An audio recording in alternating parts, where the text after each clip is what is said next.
At T-Mobile, our critical mission is providing unparalleled 5G coverage for when connectivity is mission critical. Introducing T-Priority, America's best 5G network experience for first responders, even in times of congestion. More capacity, faster speeds, better coverage. T-Priority from T-Mobile, built for tomorrow's emergencies, ready today. Discover more at t-priority.com. For qualifying organizations on eligible rate plans, coverage not available in some areas and may be impacted by emergencies. Halliday presents, in the red corner, the undisputed, undefeated Weed Whacker Guy.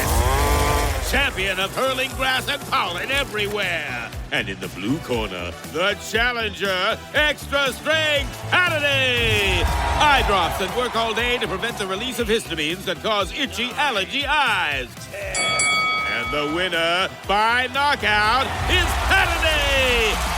Halliday, bring it on. Being where you are is comfortable. Change is always hard, even when it's like a good change. Change is inevitable, growth is optional. Excellent expression, because it's completely true. So I think it's uncomfortable for people to, including myself, to make any changes.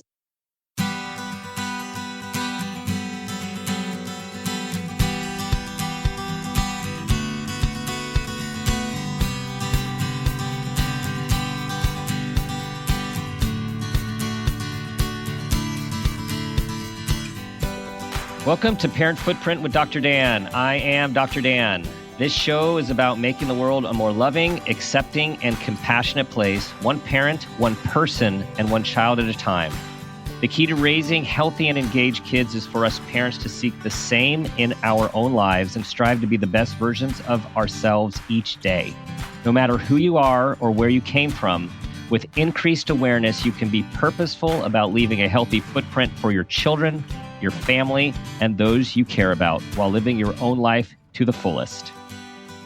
Today's show is called Super You, Release Your Inner Superhero. And I am so happy to introduce our guest, Emily Gordon. Emily is a former therapist turned writer, producer, and podcast host who is known as the co-creator of the stand-up comedy television show, The Meltdown with Jonah and Kumail, and as the co-writer of the semi-autobiographical romantic comedy film, The Big Sick, which is awesome. Since she left her job as a therapist, she worked as a freelance writer. She has worked as a freelance writer with a number of prestigious publications like The Bust, AOL, The Daily Beast, The Atlantic, GQ, Mashable, The New York Times. She's also written for The Carmichael Show on NBC, and of course, is the author of the great book, Super You, Release Your Inner Superhero. Emily, welcome to the show. What a lovely introduction. Thank you so much. So I just love your path. First of all, I really enjoyed reading your book. So I feel I know some about you because of your courageous and just open, you just talking about yourself in a way that empowers others. And so I just want to acknowledge that because that's so important. And tell us how you became the road to therapist, and then we'll talk about your road then to writer. Let's see. What is my road to becoming a therapist? I think I always, candidly, there's a lot of mental illness in my family. And so I grew up kind of needing to be very aware of people's emotional states and also kind of reveling in that of like feeling like I kind of from a young age felt like I kind of could understand people, not what they were saying, but what's behind what they were saying, which has always served me well, has often been a problem when I meet strangers in a bathroom and they tell me their life stories.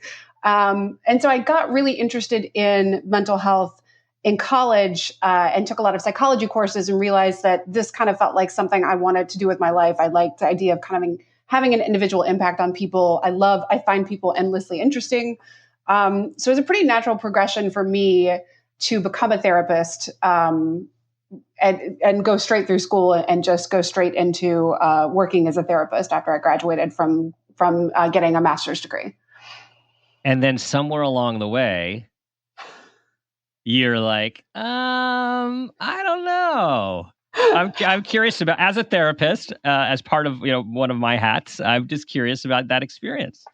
Well, it's interesting. I think I always was a creative writer as well. I really liked writing essays. I was like submitting essays to women's magazines as I was still working as a therapist. So it was clearly something that was like kind of in my system.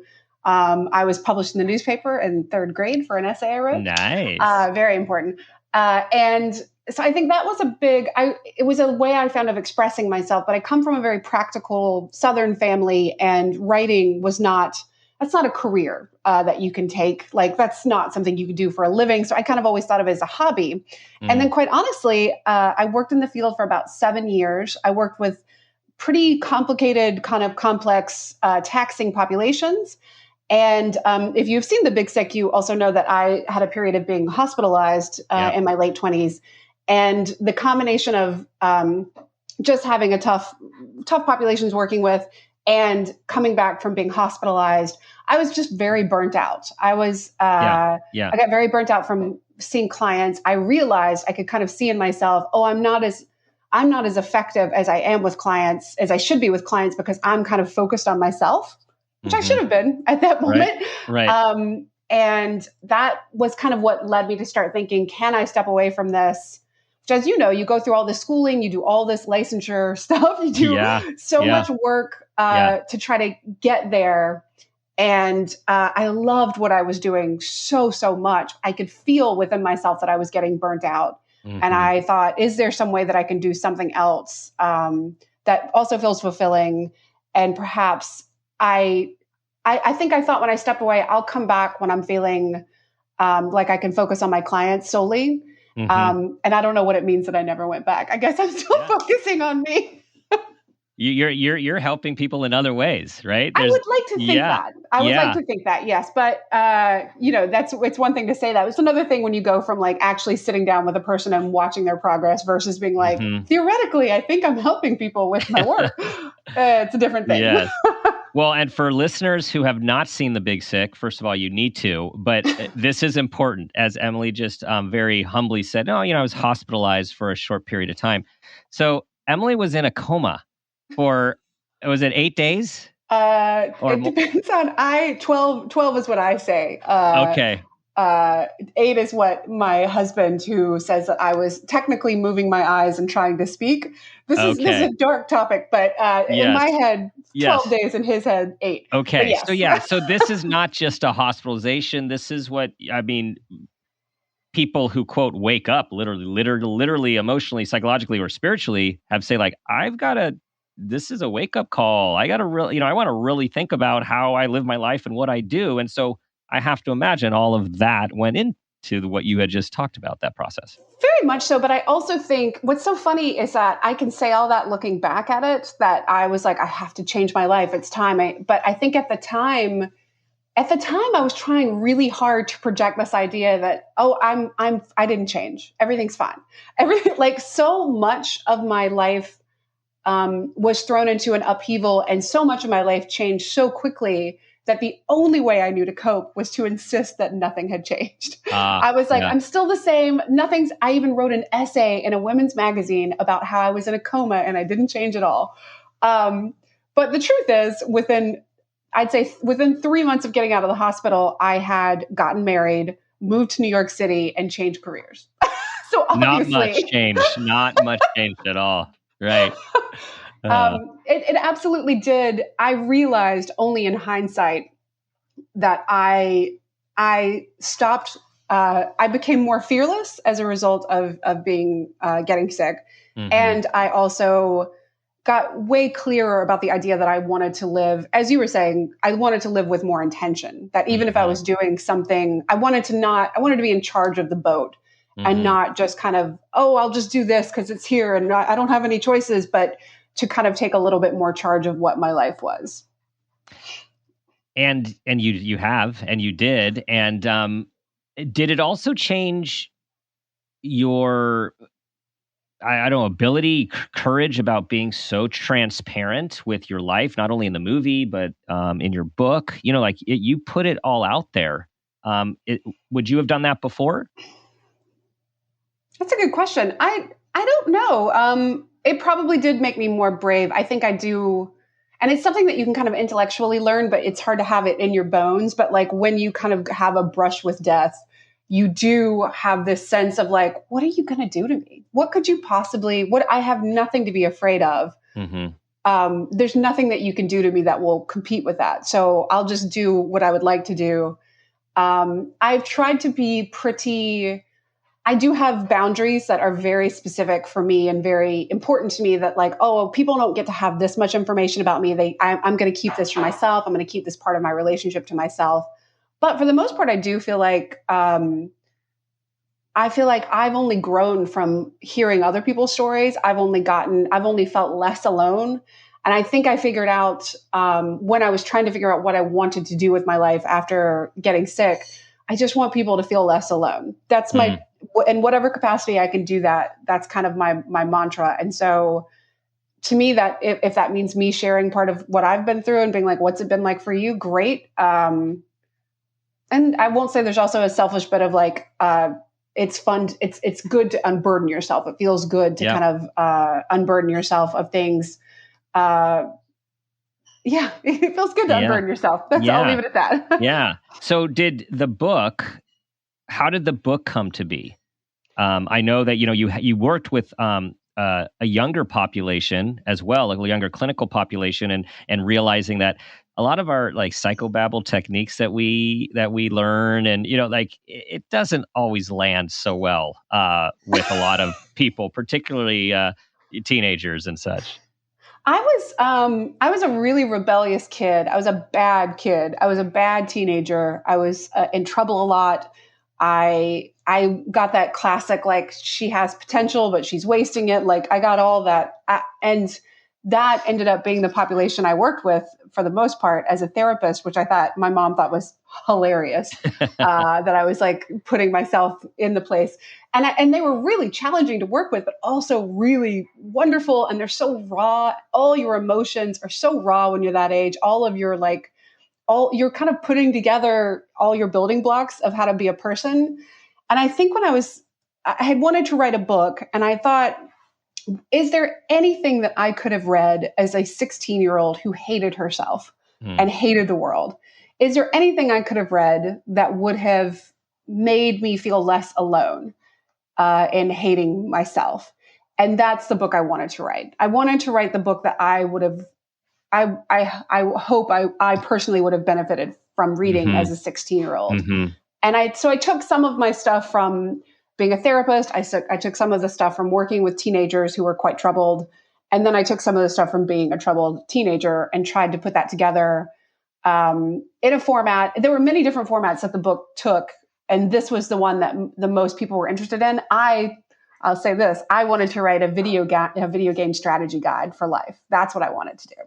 Nice, but nobody wanted that. Yeah. The powers that be did not want that. Oh, absolutely. The powers that be were not interested. They were like, what is the strategy guide? I played a lot of video games as a kid, and I loved, in the 90s, you would get those really thick kind of strategy guides for like, in this dungeon, you do this, and this is a great technique for this. And I was like, what a fun concept that would be for a self-help book. And absolutely not. Did you play Dungeons & Dragons? I played some role-playing games as a kid. I played D&D only as an adult. So I'm definitely more of a role-playing video game kid than a role-playing game kid. Too lazy, I guess. Well, yeah, I think a video guy. Okay, so that might be a future one. You just put that out there again because, now maybe somebody would take it. Super You does what you want to do, right? Like that's what Super You does. Super You doesn't listen to all of those critics out there. So, True. So anyways, that's really cool. And of course, you can tell about your video game background, and your strategy is in the book. So what I really appreciated about it, being a consumer of this sort of stuff, and also having little patience for stuff that sounds too heady and too not accessible, is that you really did combine your therapeutic background and like I wanted to say almost like theory of change, like how people change and what you actually do about it, with your creative writing. Like it's right there, beautifully melded and accessible. So what is Super You? What is that inner superhero? How would you describe what that is? I think, and I still kind of reference her at times. I think rather than looking to other people to see who do I want to be, how do I want to improve myself, that the best version of you is already there within your grasp. Imagine what that person is doing. If you could think of like the best version of you, what they're doing on a day-to-day basis, that's her. That's all you kind of need to aim towards and it's always important to me that it's like we're accepting ourselves where we are at all points and times. We're do nothing but have love for ourselves where we are, but that doesn't mean that we can't aim for more. That was my favorite question to ask as a therapist. Like when you're done with therapy, I would say to clients, when you're better, quote unquote, whatever that means, how will the outside world know that you're better? What will they see you doing? And people inevitably are always like, well, that person will be taking walks around the block twice a day. That person will be cooking dinner. And I think people think that change is this thing that has to you get this divine inspiration from on high. And then you're like, now I change my life. When often it's just doing the things that that you believe a healthy person would do, doing those actions and seeing how that feels. Right. I'm very much, like I said, I come from a very practical family, and I really want to, as much as I can, demystify the idea of what being healthy means, what kind of it's not magical. None of this stuff is magic. It can feel like magic, and that's great, but it's not a magical thing that you need to kind of wait for. It's just little tiny actions that you're doing along the way. And that's what I try to keep in mind for myself. My own version of my super you is always like, within reach, and just it's there. And if I choose not to do those actions today, that's me choosing to not do those actions because I'm tired and I maybe have a headache. But that it's always within reach, and it's not this impossible magical goal that is so far away you could never even get to it. So why try? And you said acceptance, right? It's kind of like who you are, and those of us who went to school for this know of Carl Rogers, who's thought of as the father of humanistic therapy, and actually like the grandfather. He was this warm, grandfatherly type, and he was all about, well, one of the many things he was all about is acceptance, and that change comes through actual acceptance of who you are, not trying to change who you are. And that seems like a paradox, right? Right. And it does. And I feel like kids would want to come in and be like, that means I hate myself. And by the way, I was that way. When I was a teenager, I thought that doing anything that was emotionally healthy was me accepting the idea that I was a bad kid. So I was like, I refuse on principle, which is so sad and backwards. And it meant that I was keeping myself unhealthy to show other people that I didn't care, which is just absolutely the most backwards. So it's a paradox, but it's also, I think the opposite is a paradox as well. And it's just like, wouldn't you rather just take it a little bit easy on yourself? Like, if the world is hard on you, you don't need to also be hard on you. Yes. But there's all of these obstacles, right? Like, what have you found are all the obstacles for being your super authentic self? I think we think that everything in our lives will be automatically better once we lose 15 pounds, once we start talking to our parents again, whatever the thing is, that this idea of, oh, everything will be perfect once I get this, once I do this thing. And so then it becomes so loaded, and you're so frightened that, oh God, what if I do lose these 15 pounds and I still am not happy? Then what happens? And it's enough to kind of get you into the spiral of, oh, I guess I won't do anything. Doing nothing, it's also comfortable. Being where you are is comfortable. Change is always hard, even when it's like a good change. That change is inevitable. Growth is optional. Right.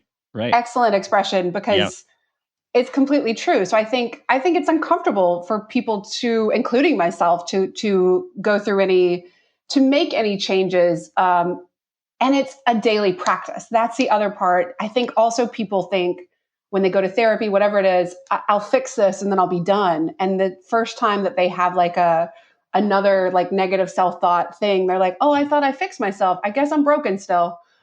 No, that's not how it works. No, we're still human. You're still human. Still human. Yeah. And it's supposed to be a daily practice. You're never going to be done with any of this stuff.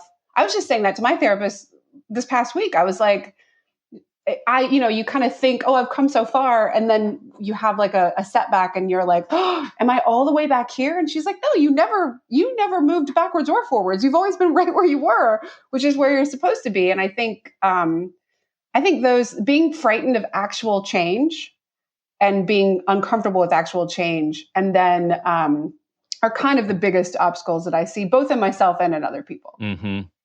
Well, and identity, you talk a lot about identity and knowing your identity and what that, knowing that and how that can impact you by understanding identity. So tell us what is the premise beside, what is an identity, and then what do we do about it? It's interesting. And I'm talking about self-identity here. I talk about it in the book. And for me, growing up, I always needed a label for myself of how I wanted myself to be presented to the world. So I can't even remember the ones from the book, but I went through a period of being like the clever kid. I was like the precocious kid. I was a goth kid in high school. That was a big part of my identity, was like, I'm this angry goth kid. Everybody be scared of me. Yeah. And then I became a therapist. And then that became my identity, was like, I am a therapist. That is who I am through and through. When you meet me at a party, I've got this fun little like label. I can shake your hand and be like, I'm a therapist. And then it's difficult. And I find especially now, when it's really easy to not feel like you're part of a community, to just, I think that's why we have stan culture, quote unquote, where people, their entire identity is based around being a fan of a pop culture something. That's not an identity. That you can make it one, but that pop culture, whatever, is not stable enough to be a person's identity. Nothing is. Neither is being a goth kid, by the way. Neither is being a therapist. Mm-hmm. And I think it's just easier for us to put these kind of labels on ourselves. And I think the older I get, the more I realize that label is something, and it's useful at times if you're at a party and you just want to be like, yeah, I'm a writer. Hello, how are you? But that's not who you are. And it can never be. It's never who you are. They always talk about the stages of coming out. That I love that the pride is number 5, I think. There's like all kinds of different levels. Number 5 or 6 is pride. And then the next level beyond that is synthesis. Is this idea of like, oh, it's part of who I am. Like my being a fan of this band is part of who I am. It's not my only trait that I have. My being a therapist is part of who I am. It's not the only trait I have. Because ultimately, we're looking for community, but our identities are so singular to just us. Like, yeah. And so you end up being a part of many communities, but you are your own community. And I have been, especially this past year, working on strengthening my own personal community of myself. Nice. Yeah. Nice. Yeah. Nice. Would you care to share some of the things that you are learning about yourself, which does strengthen your inner sense of community? I think I'm very oriented to other people. And so I'm always I'm a very self-in-relation person. So everything has always been about, I love being my husband's wife. I love being my parents' kid. I love being my sister's sister. I love being my friend's friend. I love being, I used to book a stand-up show. I love being the booker of that show. But that, who am I separate from all of those people? Mm-hmm. And understanding that some of the validation and some of the love that I wanted to get from the people around me, which I love and I'll take all of it, I need to be giving to myself more than I need to be expecting it from other people. Not that they're not giving it. It's just nice to have that stored up. So I think I've been really working on self-compassion. I've been working on a dialogue with myself that is kinder. That my husband and I were just talking about this. Some of the ways that I talk to myself, I would punch someone if they spoke to me that way. Yeah. I would punch someone if they spoke to a stranger that way. Mm-hmm. And I think often we think, oh, if it's coming from inside of our heads, that means it's gospel, it's the truth. Right. That's not true. Nope, it's not true. It's not true. I Just love because the call was coming from inside the house does not make it not true. mean it's true. And I love that idea that just because we think something, it doesn't mean it's true. And that we have the ability, and this is where you talk about, it was why your book and a lot of what we talk about on the show here is so aligned, is this awareness and intention. And so like having this self-awareness of, here's what I tell myself, and what I tell myself, whether I realize where it came from or not, which we don't always have to figure that thing out. That's right. Like, it's not true. I don't have to listen to it. I mean, from a mindfulness-based approach, I can just let it pass. I can just notice it and let it go. Yeah. And I think that thing of like, whatever, I think people automatically assume whatever their worst thoughts or behaviors are is who they really are. That's such a conversation I've had with so many friends of like, well, if they knew the real me. And I'd be like, I know the real you. You're not a bad person. Right. Oh, you have bad thoughts every once in a while? Welcome to the club, buddy. Like, everybody's got bad thoughts sometimes. But that, I don't know why we decide that the worst version of ourselves is our true self. That's a little bonkers. And I've been trying to work on that myself as well. Nice.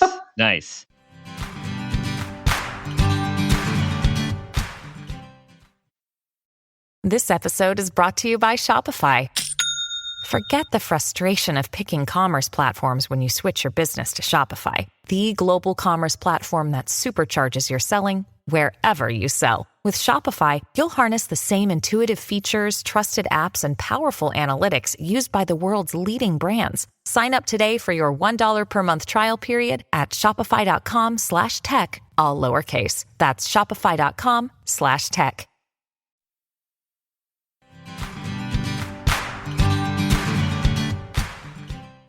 So with awareness and intention, there's all these tools, there's all these strategies, and your book, which really was, as you said, what would I want when I'm 16, and it's very much written in a language that's very like, I want to say, like accessible, not turning off. It's very approachable, not like I'm an adult talking to you. I know you wrote that way on purpose, but what I'm trying to get to is that it's for everyone.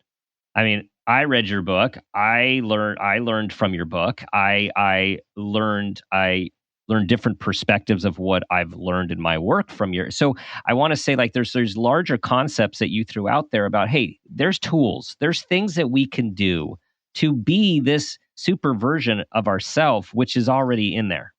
Yeah. Well, thank you for saying that. That's very kind of you. I haven't actually talked about this book in a little bit, and it's been really lovely to get back into it. And I think I work with mainly teenage boys, and the boys I work with, when you would come at them with like I've got some self-care skills, they'd be like, please go away. Like, I do not want to speak to you. And I think I kind of developed over time a language to talk to them in ways that like they wouldn't automatically turn their brains off to, because honestly, I would have as well. Even now, when I hear things about like, just take a bath, it's self-care, I kind of want to throw up a little bit. Yeah. But I don't think that those things, I don't want to reject it whole cloth, because self-care is incredibly important. Just because I find some of the wording of it a little corny and saccharine on occasion, that doesn't mean that the whole thing is bad. So it is something I am intentional about for myself and for other people. And so, to bring out this inner hero, and again, going back to what we've talked about, is this self-acceptance. Like, it's already in there. Like, you already have this. You're not trying to go get it. You have that cape, right? To use that analogy, like, you already have that. Is what would you say are like 3 nuggets to cultivate that strength from within? Let's think. And I just picked 3. You could pick one. I just made up 3. I could do right? anything. Yeah. I think it's really important to kind of stop the tape of the negative self-talk. I think that's the number one thing. I named mine, and I think this is the thing that RuPaul talks about on RuPaul's Drag Race as well, like naming your inner saboteur, so that you can start to externalize that so you can just realize like, oh, okay, that's not necessarily me. And thank you so much. I appreciate you telling me I'm awful. I'm going to keep moving. But just as simple as naming that. And I think Rhonda, I think is the name I gave mine at one point in time. These days, I don't call her by name too much. Mm-hmm. Rhonda was just an awful girl in my high school. I think that's quite helpful. It's been quite helpful to me. And I think also kind of checking in with yourself, I think is something, I think the pandemic has helped for people do that a bit because it's gotten to a point where we didn't have other distractions for a full year and we kind of had to start looking at ourselves and sitting with ourselves. And I think for those of us who are quite busy and keep ourselves quite busy, it's really easy to just be on autopilot for quite some time and to not check in with, am I happy with where I am right now? Am I feeling satisfied with things? I think that's true of teenagers in some regard, but I do think it's mainly more true for adults. I've been on autopilot for quite some time. And I think autopilot's not a bad thing to be on if you're in a stressful time and you kind of just need to get through the next couple weeks, next week, whatever it is. But I think a lot of us are stuck in autopilot. And it's really quite sad because every day has got little wonderful pleasures in it. And if we are rushing around and kind of not focusing on where we are in each moment, we miss all of that. And then you kind of look up and you're like, where did the last couple of years go? And oh shit, I think I'm miserable in this marriage. And oh shit, like you kind of, it like all sorts like piling up if you're not checking in with, how am I feeling today? How am I satisfied with where I am? And facing whatever that is, if the answer is yes or no. Well, that can be scary, right? I mean, that can be scary. And I think that is a lot of it, pandemic aside. Of course, the pandemic has layered a whole bunch of stuff on us. But even pandemic aside, we go through the motions of life and we do our roles, all these different roles that we have and all these different tasks that we have. And to actually stop and take inventory can be a little freaky when it's like, oh God, I don't like my job, or gosh, I'm not pursuing what I've always loved, like being a writer or cooking or whatever it is. And we want to push that back. Right. So it's like, it's really taking the time to listen to ourselves. And what I think of it as is like our inner voices are that inner wisdom. It's like that inner wisdom of ourself saying, hey, you, it's me. Like, this is what I want. And can we sit with there in a way to live with what you talk about again is like intention. Like, so to live with intention is living in a way that's purposeful. But how do we know what's purposeful and how do we know how we want to live intentionally unless we figure out what it is we really want and how we want to be? I think all of that is absolutely true. And there were a couple of things you said that I loved. One, I think I also bump against the notion that every aspect of your life has to be happy and fulfilling and wonderful. I think if you, as I have a father who is infinitely wise. And I was like, did you love your job? And he was like, no, I didn't. He was like, why? That's such a new concept where you guys are supposed to love your jobs and get passionate, like be passionate.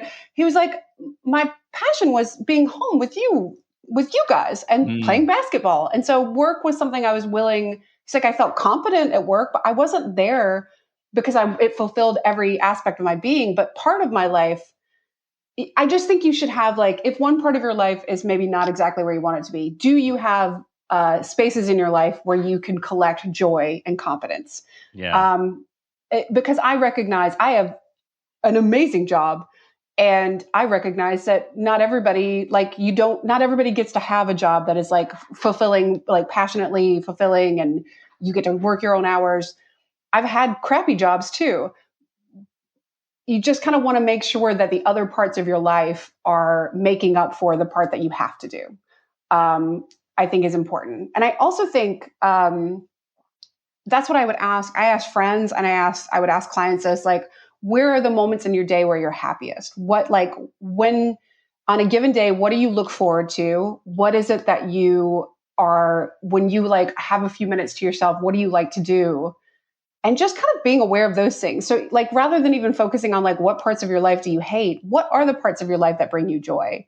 And how can we do more of those, or how can you kind of be in the moment more for those? If that's playing video games by yourself, if that's like eating breakfast in the morning, whatever it is, let's focus on those more than we are focusing on the job that you don't like, because all of us need to make money. Not all of us are going to have jobs that we love. Mm-hmm.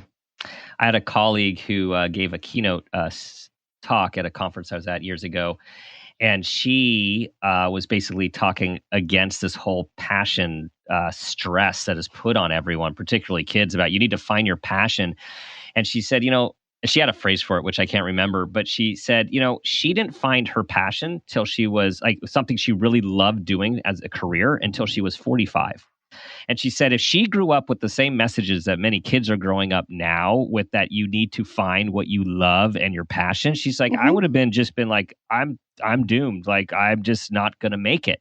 Yeah. And so same point is that your dad said, like, same point is like, there's so many parts of our life. And we need to think about all of this and not try to put it into one pipe that it's like, I need to be happy. I need to be successful. It's like, there's these like, it's like these black and white thoughts that we get from, I think, outside and from within that really limit us and can cause quite a lot of internal uncomfortableness to distress.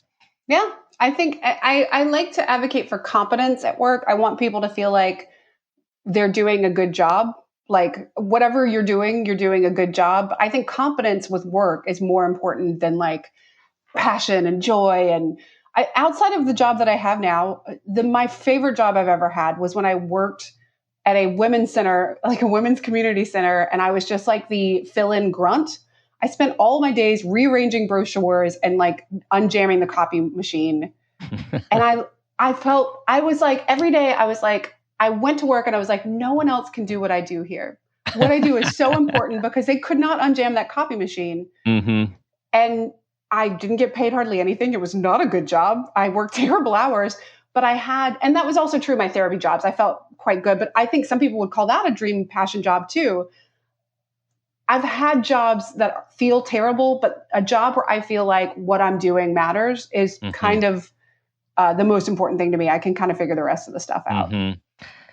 And I think something really important with your message is like what's important to you, because that's, again, you're going back to your own internal voice, that internal guide, that internal community, which is it matters what I like, not what people tell me I should like, not what the social expectations are that says what's a good job, what's a great job. It's like what makes me tick, and what are all the various aspects of my life that I can get what I need, what I want, where I love being, where I'm okay being. Like, it's all of it. It's kind of like the full catastrophe, right? Like, it's just sort of like, how do we live with this human condition and do our best at it?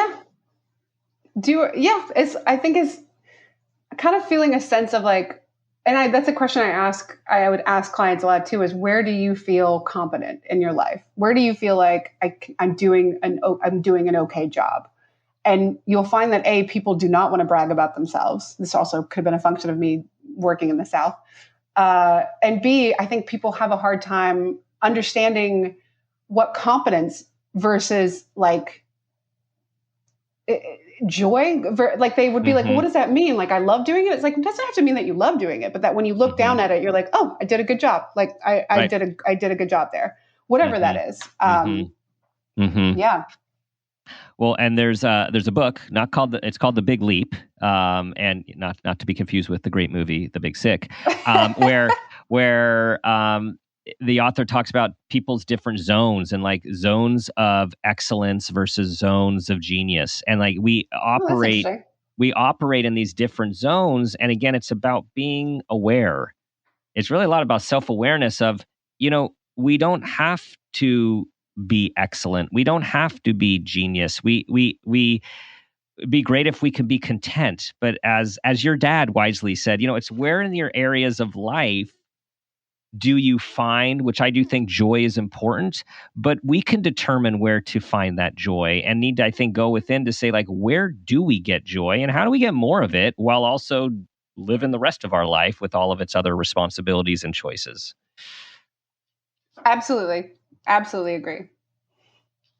So, as you are in your stage of human experience, what would you say now are like the key things that you've touched on them, but like sort of like what are the pillars of your health and wellness?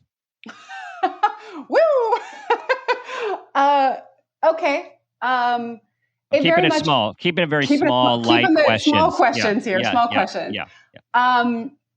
I need to feel like I am a good blank, and blank is good wife, good friend, good. It's incredibly important to me that my relationships. I used to play The Sims, that video game, The Sims, a lot. Yep. And in The Sims, you have like you have friendships with people that are like get assigned a number, and that number goes up or down depending on how often you talk to them, how nice you are to them. I kind of think of my friendships that way, and I would hope none of my friends would be offended by hearing that, but it's not that I don't care about them, but that it's that important to me that I be a good friend and that I participate in because it makes me feel good to be a good friend. And I like having people that I can rely on and that can rely on me. That's a big part of my health and wellness. Also recognizing that I have some physical limitations from the condition I have, and that sometimes people exhaust me beyond all belief. And that one thing I've been navigating this past year is what's the level of exhaustion I'm willing to accept because I need people in my life. And setting boundaries of, okay, my new thing, and this sounds so small, but when I'm vaccinated and like starting to have lunches with friends and things, and when I have lunch with a friend during a work day, setting a timer to be like, okay, my work break, I need to go back to work now. So instead of being like, I work from home, so let's hang out for 2.5 hours, I can certainly do that. It will exhaust me. And then I can't work the rest of the day. I'm kind of like, it just takes a lot out of me physically. So balancing my physical health with my emotional health is very important to me. Also important to me, exercise. It's a part of how I get my anxiety out. It's part of how I keep my body healthy. It's part of how I kind of know that my body is strong. And that's very important to me. And work is very important to me. Every day kind of feeling like I am doing something that I feel competent in, whether that's reading, whether that's writing, whether that's having meetings about things. And then kind of, I would say maybe nature is a part of it. I'm a big fan of taking walks and kind of just like, I have to find every bird that I see. Like every bird that I hear, I have to look and like find that specific bird. And I feed birds in my front yard, and that brings me, I would say animals in general bring me a lot of joy. So animals are a big part of kind of how I keep myself healthy and emotionally healthy. That's a plan there. You have a plan. And I think that you do have a plan. And it's like, and I just want to go back to, it's having that awareness about your physical energy and your emotional health and what you need to feel like you're anywhere from not depleted to keep your equilibrium to all the way to experiencing joy and meaning. So, and that took me a while to kind of figure out. I think I was very much, my idea was that I needed to be a good friend, and that in doing so, I needed to burn myself out and exhaust myself and make myself sick sometimes. And I have been working on acknowledging my limitations and not kind of being like, oh, I have limitations, but being like, oh, I can't hang out for that long, or oh, I can't do this many days in a row, or oh, I'm not going to be partying with you guys. And that's a journey I'm still on, I'll be honest. But Cool. Okay, well, it's time for the parent footprint moment question, which I know you have been anticipating with great enthusiasm. Here it is. Okay. Emily, tell us about a time when you had a new awareness about yourself as an individual, as a partner, as a friend, or an awareness about your parents, and that new awareness had a positive impact on your life or those you loved. I've been kind of thinking about this question for a bit and trying to figure out, I've had so many moments of this that all of them are like rushing through my brain and none of them are Yeah. happening. But I think I've had moments, I would say as a child, I often felt very scared. I came from a safe home. I just felt scared. I felt anxious and frightened, and I felt alone at times. And I think I thought I was alone, and I thought that was shameful, and I thought that was not okay. And so I wouldn't talk to anybody about it. Like no friends. I'm not. You kind of talked about me being open. That is not a trait that I've always had. That is definitely a newer trait. And I think I've definitely had experiences in my childhood of seeing other adults in my life, including my parents, being frightened and admitting to feeling like, oh, I have no idea what I'm doing. Like I have no idea. And that has been very impactful on my life. Over and over again. I absolutely love when people project absolute confidence and then kind of turn to you and go, I don't know what I'm doing. Because I have no idea what's going on. I have no idea what's going on. Yeah. Because I think too, and there's some gender stuff there, because I have always thought I need to only speak on things I know about. I need to only talk about things that I am very well versed in, and I should keep my mouth shut otherwise. And I'm not going to say all men, but a lot of the men I've worked with, I will see them speaking incredibly confidently. And then I have recently gotten the courage to be like, do you have any idea what you're talking about? And they'll be like, oh, no, absolutely not. I'm just talking. And maybe it's not the best trait to learn, but I think kind of realizing that like, oh, okay, I thought everybody knew what they were doing. Yeah. And I was the one that had not figured it out quite yet. And it turns out that nobody has any idea what they're doing. All of them are faking it. Yeah. Some of them just better than others. Because I was so good at kind of reading people's emotional states, I would be like, hey, this guy like seems like really confident. He must be. And then kind of realizing, oh, people are just really good at hiding when they don't know what they're doing. And that I wish we would kind of normalize that a little bit. And I kind of strive to be that way as a therapist, to kind of always tell the kids I was working with, oh, I messed up. Oh, okay, hold on. I don't always know what I'm saying. I'm trying things out just like you are. I'm figuring things out. But kind of normalizing admitting when I have no idea what's going on. And the relief that comes with that, right? This relief. On all ends. Yeah. And I think, maybe as a parent, you kind of want to project to your kid, I got this. I'm okay. Like, you're going to be okay. Everything's fine. Yeah. But then there is also, everything's fine, but also, I don't know, we're going to just figure this out. Yeah, exactly. Yeah, yeah. And I always, as a therapist, as a comedy show runner, and as a writer, I feel like my job is to create the term safe space is like maligned for no reason these days, but create a safe space. Like you are safe within these are the boundaries I have set up. Yeah. You're safe, but also anything can happen. Exactly. No, I think that's the balance. Like it's going to be okay. And not sure exactly how it's going to go. That's all right. That's right. Yeah. And that's kind of life, really. That is life. And I thought that those two things were mutually exclusive. And I think I have come to realize now, like, not at all. That's exactly what I've needed to hear from anyone is like, everything's going to be okay. And also, I'm not sure how we'll figure it out. I love that. All right. We're going to tie this up in a bow with that. Like it's all going to be okay, but I'm not exactly sure how this is going to work out. Like that's life. Like that is life, you guys. Like, we're going to get through this together, and which I think together connectiveness is so important. And Emily, thank you for sharing yourself with us today. Well, thank you for having me. This was really delightful. So tell everyone where they can find out everything you're doing right now, shows, writing, all of it. I mean, I'm not really on social media very often. These days, I usually just do photos of puzzles I've done on Instagram. That's a big part of my life too. I did not mention, but I'm at Emily V. Gordon on the internet, and you can look for me. I've got stuff that I'm working on that we'll see.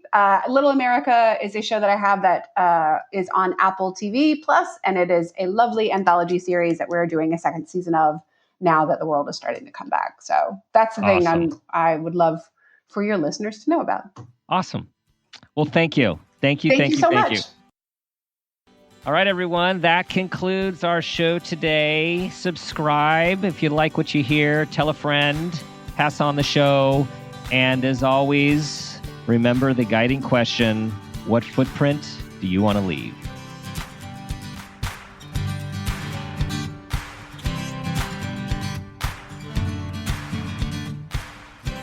This has been a Peters and Rossi production. Parent Footprint with Dr. Dan is produced by Laura Rossi. Our engineer is Phil Rossi. Theme music is Strummer Man, composed and performed by Pro Tunes. Artwork is by Garrett Ross. Follow us on Instagram and Facebook at Parent Footprint Podcast and on Twitter at Dr. Dan Peters. If you are an advertiser interested in advertising on our show, go to midroll.com/ads. For more information, go to exactlyrightmedia.com. Listen, subscribe, and leave us a review on Apple Podcasts, Stitcher, or wherever you get your podcasts.